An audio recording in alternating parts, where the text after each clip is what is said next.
social media.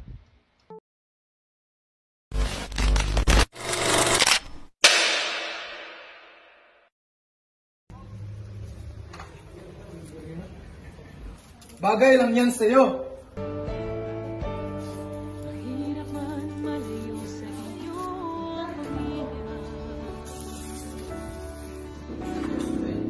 Nay!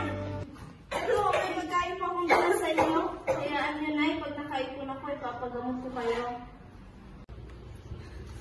Sa anong paraan kaya ako makakahanap ng pera upang madagdagan yung pangpagamot ng nanay ko?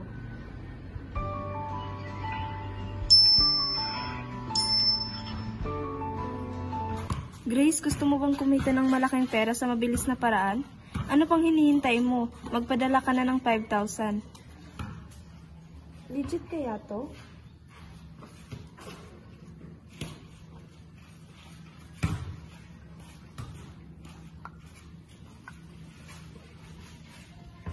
Ito na ata sagot sa problema ko. Sa wakas, mapapagamot ko na rin si nanay.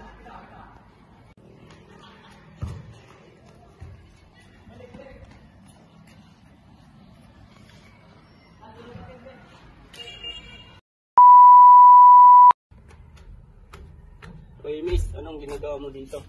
May hinihintay kasi ako yung taong nangangako na dudoblehin niya yung pera ko. Sige, antayin mo lang. Good luck.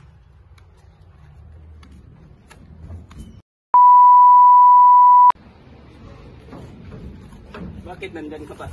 Wala pa kasi siya eh. Ako, baka na-scam ka siguro. Anong oras na? Wala pa rin siya.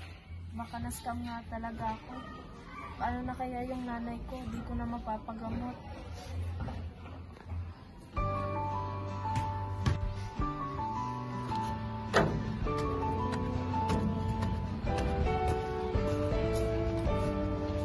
Mahirap man malayo sa iyong pamilya.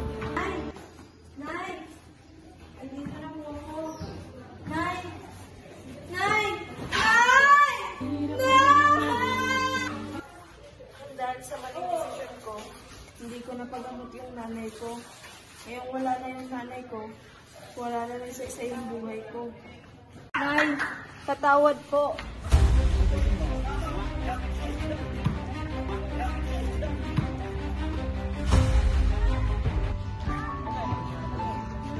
Nagpapakamatay siya nang dahil hindi niya matanggap sa kanyang sarili na hindi niya naipapagamot ang nanay niya dahil sa padalos-dalos na pagdidesisyon.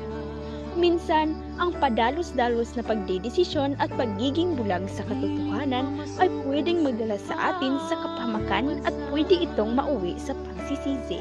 Kaya, iwasan natin ang ganitong sitwasyon at magiging responsable tayo sa paggamit ng social media dahil lahat ng pagsisisi ay nasa huli. Tungo sa ibang bansa, kung ang buhay ay guminhawa.